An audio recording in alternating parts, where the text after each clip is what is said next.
Hi guys, and welcome to this episode which is focusing on art.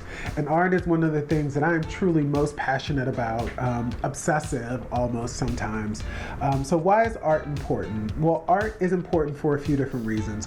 One, it is a great way to introduce a color palette or a color roadmap into your home.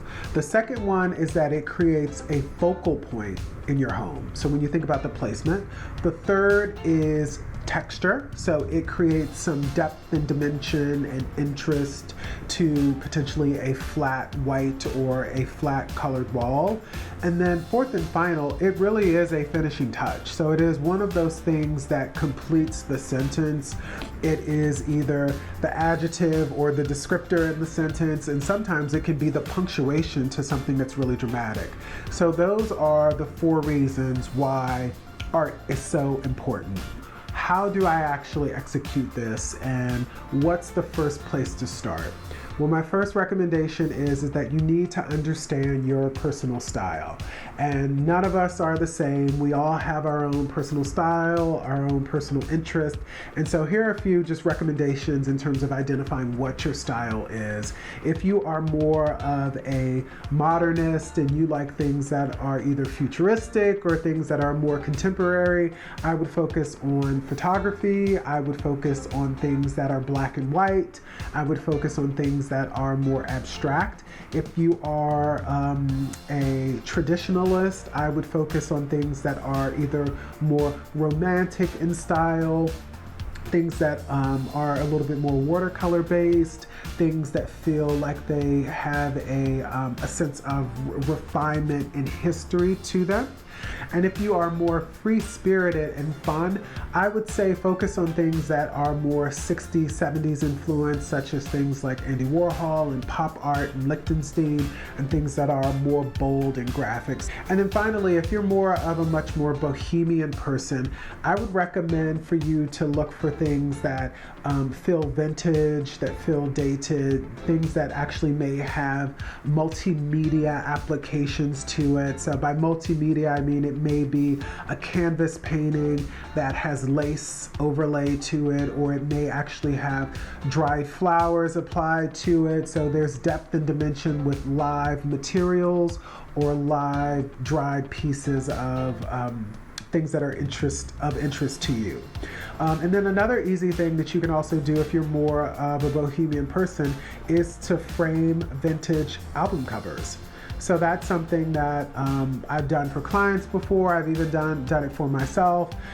It's a great way to show your music preference. It's a great way to add interest. It's a really good way to start a conversation because everyone loves music. And it'll show your personal side. So the next step when executing art in your home is decide, what role do you want art to play in your home? And this is a really important question that you have to be honest with yourself about. Because we've committed now, right? We've committed that we're going to introduce art, but how big or how small do you want it to be? And this is where you have to be honest with what your level of tolerance is. And I would say your level of commitment and how big you want it to be can vary from room to room.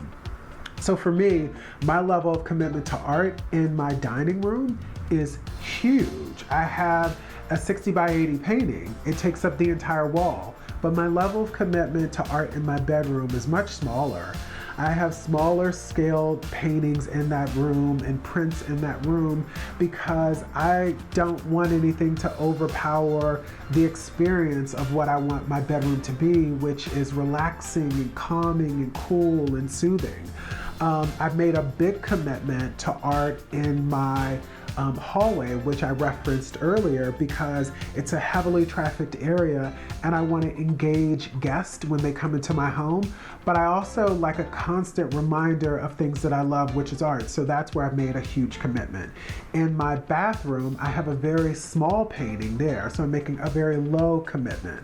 So point being is that you need to understand how big and what role you want art to be, and also understand that the commitment to art and how big or how small you want it to be can vary from room to room based off how you want to experience that room and how the room actually functions for you.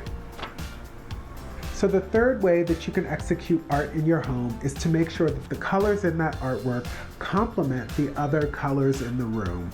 This is a great opportunity for you to create a holistic experience, a thoughtful design presentation. And what you don't want to do is you don't want to have something that is distracting or something that does not complement the other colors that you have in your room. So your art can either start the decorating process, or if you have already made a commitment to a wall color and you've already made a commitment to the color of your sofa and rug, and all of these things are already paid for and they are already placed, and now you're layering an art, then you need to make sure that the art actually complements the other colors in the room. Conversely, if you are starting from scratch and you're starting with a blank slate, then you can use your art to create that color roadmap that I talked about earlier. So whether you are adding art as the finishing touch or whether you are decorating a room around the art, just make sure that the art is complementary to the entire story. So then the fourth and final way to execute art, and this is groundbreaking for you, so stay tuned, it is think outside of the box. And I know this might sound very difficult to do because you're learning and being educated on this and you're taking a risk with trying something that's new, but I want you to throw away all of the conventional information and wisdom or insight, knowledge, whatever you want to call it, that you have as it pertains to art. One thing that artists will tell you, and this is something that you should know, art is personal. It is something that is meaningful to you. So my recommendation is as you are selecting art in your home, think outside of the box. Art can be a variety of different things. It doesn't have to be a canvas painting. It doesn't have to be a remake of a Van Gogh painting. It doesn't have to be all of these things that you have been told that it should be. You can frame your children's sketches from when they were 2, 3, and 5. You can do your own art. In addition, a great way to think outside of the box is I'm obsessed with Andy Warhol and can't afford any of his original artwork. And instead of me buying a poster or a print of his work, I actually took advantage of an opportunity when Andy Warhol did a partnership with Campbell's Soup, and they re-editioned a few of his most iconic prints and applied it to Campbell's soup cans. So here's this very practical item that's soup, that's common, that's everyday, but they've merged art to it. I decided, wow, this is a great representation of what Andy Warhol stood for, which is art and commerce being merged together. So I decided to take the Campbell's soup cans and elevate them to a modern masterpiece in my own home by placing them in a display box in a very central area. And it's just another really great example of thinking outside of the box. And art does not have to be something that's super expensive. It doesn't have to be a large size canvas painting that is oil.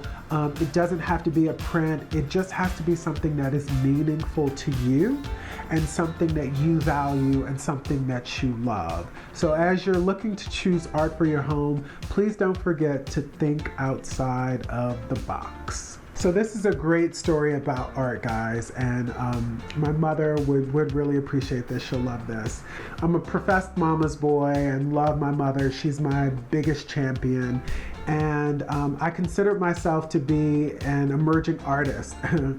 Considered myself to be an emerging artist when I was growing up. And I explored and played around with painting and doing a few things. And my mother had visited my first apartment, and I had created some art because I was decorating my home and I couldn't afford to buy art, so I figured it was cheaper just to buy canvas and buy some oils and play around, $30, $25 to create a piece of art. And I had explored and played and created something that I thought that was really ugly. There was no interest to it. It was pretty flat. It was a large purple painting that had a ton of different swirls on it, and it didn't match anything that I had in my home, and I had it sitting next to the door to trash. My mother came and visited, we chatted, we had a nice time. On her way out, I asked her to actually put it out and trash it for me. She obliged. A few weeks later, I actually went to my parents' home and I went into my former bedroom, which is now their guest bedroom, and I noticed that she had actually had my painting hanging in the second bedroom. But what was more surprising to me is that she had actually redecorated. Yeah, she had redecorated the entire room to complement that painting. Now we refer to that room as the purple room because the actual painting was basically just tons and tons and tons of shades of purple that were splatters and swatches and swirls of purple. But what it said to me is that, you know, art really should have meaning for you, and that it can really add a life and personality to your room that extends well beyond just the moment and the experience that you have. It can actually start to have meaning to your guests and friends and family, and sometimes it can actually be part of your own personal narrative and something that becomes part of your heritage. So in my parents' home, we now have a purple bedroom. It's called the Purple Room, and it's all because of that one purple painting that was a mistake that we decided to, or I should say my mother decided to love and celebrate. Here today to talk to you about style and interior design. Lighting so important. Well, lighting is so important for a few reasons. One is it's not only decorative, meaning that it can make your home look more interesting and compelling and show your style,